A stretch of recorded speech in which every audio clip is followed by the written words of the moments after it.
Hello friends, welcome back to this YouTube channel.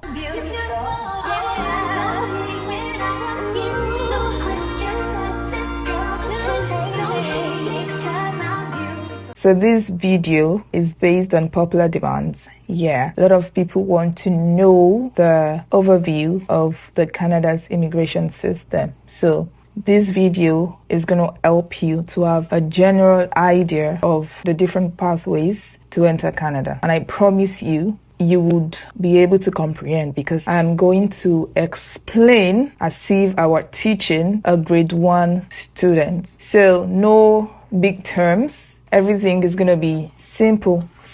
I would break down to a level that you can understand, because I know that if you're just trying a new terrain, sometimes it might be difficult for you to, comprehend until you are in that system. So I promise you, you would understand. However, I am not an immigration consultant or an immigration lawyer. No.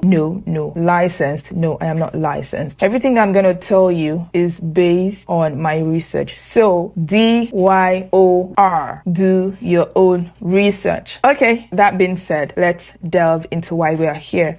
So, there are several pathways to enter into Canada, depending on whether you're looking for a temporary or permanent residency, right? So, Canada offers different immigration programs and visas for individuals from all around the world. So these are categorized based on the purpose of your visit. So primarily, this is divided into two categories. We have the temporary entry and the permanent residency. So I'm going to start with the temporary entry. And the first in this pathway is tourist visa. Yeah, visitor's visa. Yes, I know a lot of you are asking, I don't want to come on a visit. But as much as you don't want to come just for visit, other people want to come on visit. So this video is actually for everybody, okay? It's like the basic things you need to know. So the tourist visa, the purpose is, for short-term visit, for tourism, business, or to visit family and friends, right? And of course, before you apply, you need to be eligible. So what are the things that makes you eligible? You need to have proof of ties to home country. It could be job, it could be property, it could be your family. So there has to be something tying you to your home country, right? So they want to know, if we give you this visa, if you come for the tourism, like you claim, would you go back to your home country? Like, is there something you want to go back to? Yeah, that is the word. What are you going back to?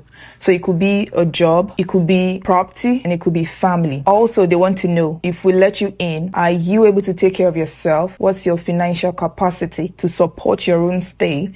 So that is also important. Then another thing they want to know is, do you have any previous immigration violations? Yeah. So how do you apply for a tourist visa? You basically apply online with, the necessary documents, such as your bank statement, if you have invitation letters, your travel itinerary. And then I'm just going to give you this. It's unpaid for, but when you're applying for a visitor's visa, you need to book a return ticket. Yes, you heard me. Okay, I'm going to move from that. Then the next on the temporary permit list is the work permit. Yeah, work permit is also temporary. So for the work permit, there is the open work permit and there's the closed work permit. So what makes you eligible for a work permit is if you have a job offer, an LMIA. Yeah, so LMIA is Labor Market Impact Assessment. Yes, you need to get that. It's very important. I know that's kind of hard, but a lot of people are on work permits. And also, if your spouse is already in Canada, maybe as a student or whatnot, you can also apply for a work permit. Okay, so I'm going to move quickly from that. Then the next on the temporary visa or permit is the study permit. So basically, study, it means you are coming into Canada to school. So if you are coming to school, then you would be called an international student. So know this, it could be on the primary level and it could be on secondary level. It could be on post-secondary. But I know that a lot of people would actually want to be on the other side, which is the post-secondary, right? So I'm going to talk more on that. So if you're planning to get a study permit, like come to Canada to study, make sure that you are getting your admission from a DLI, designated learning institution. Okay, so what makes you eligible? First, have your admission from a DLI. Second, you must have proof of financial ability to support tuition fees and living expenses. Canada is very big on this, on funds. They are very big on this. So also, you must have a clean record and a very good health. Yeah, because they're going to ask you to go for medicals, right? So you have to also be in a very good health condition. How do you apply?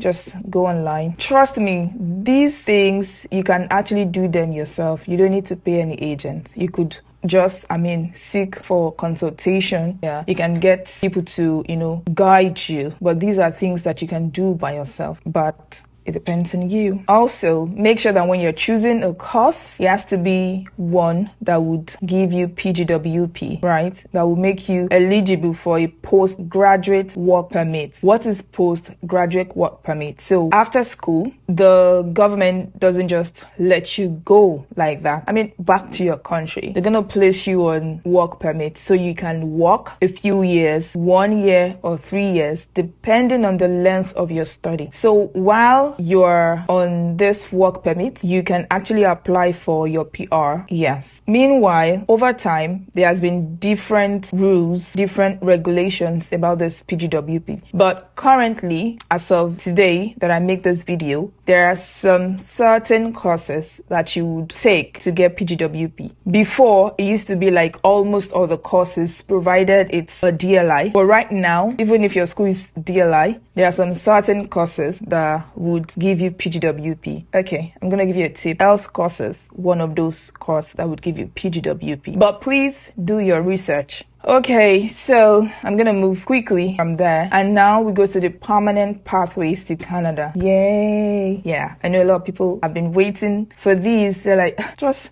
move fast. What we want is the PR. School is expensive. I don't want to come for tourism and go back. Yeah, so for PR, we have the Federal Skilled Worker Program, that is FSWP. So these basically is for workers with skilled experience in, managerial or professional or technical occupation. Then we have the Federal Skilled Trades Program, that is the FSTP, for skilled trade people like the electricians, the plumbers, the mechanic, the carpenter, all those kind of work. So if that is the work that you do, then you might be, eligible for a FSTP. Then the last one is the CEC, Canadian Experience Class. So for these, it's basically for people who have Canadian work experience. And you have to be here to be able to, apply for CEC. So what makes you eligible for the express entry? So bear in mind that the three lists that I made, which is the FSWP, FSTP, the CEC, they are all express entry, right? So what makes you eligible? Because express entry is point-based, right? So you need to get your IELTS, you need to assess your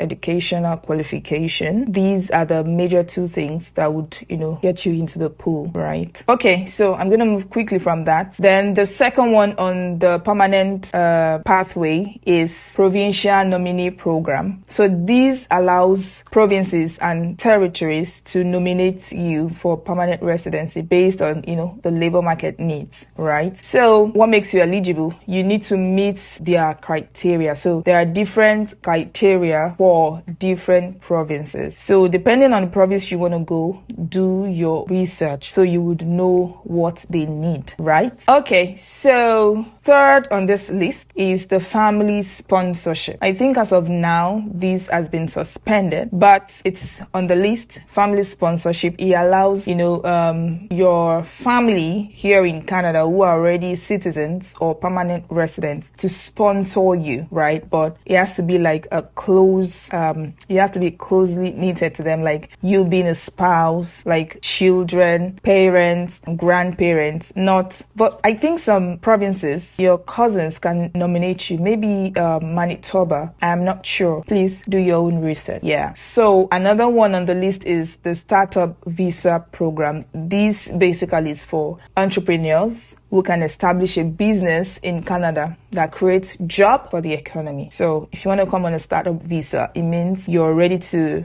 start up a job and create opportunities for people who are resident in Canada. So yeah, then another one is the Atlantic Immigration Pilot Program, the AIPP. This is to attract skilled workers to the Atlantic Canada. So when I say the Atlantic Canada, I mean the Nova Scotia, the New Brunswick, the Prince Edward Island, Newfoundland, and Labrador. Yeah, so they also have a pathway that you can, use to get into the provinces. Then on my list again is the Caregiver Program. So I made a video for this Caregiver Program. You can go watch the video. Then there's the Quebec Skilled Work Program. We call it the QSWP. So this basically is individuals wishing to settle in Quebec. Quebec is a French province. Well, you might love it there. It's a French province. You need to meet the specific requirements, including proficiency in the French language. Le pas français.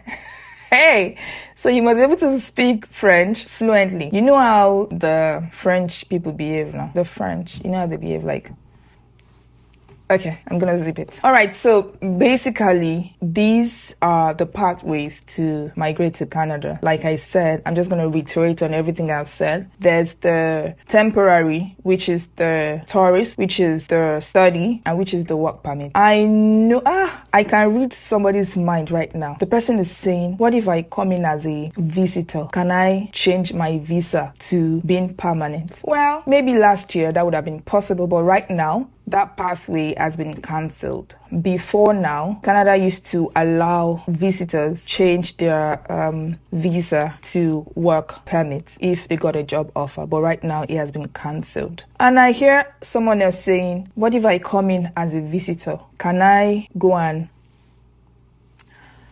Well, that's your choice, but do your research before you jump into anything. Do your research. So for people who want to come as students, make sure that whatever course you're choosing is from a DLI school. Make sure that whatever course you're choosing is going to give you PGWP at the end of the program, because it's going to be sad for you to spend $30,000, $40,000, $50,000 for 1 year, 2 years, and at the end, you do not get a PGWP. So please do your research. It is very important. So for the PR, it's easy. It's less expensive, although it takes time. If you have patience, you'd probably, if you have patience, I feel PR is not a bad option. It's not a bad idea. And of course, if you have age on your side, because once you're 30, every birthday you celebrate after your 30th birthday is a -5. Yes, you get a -5. So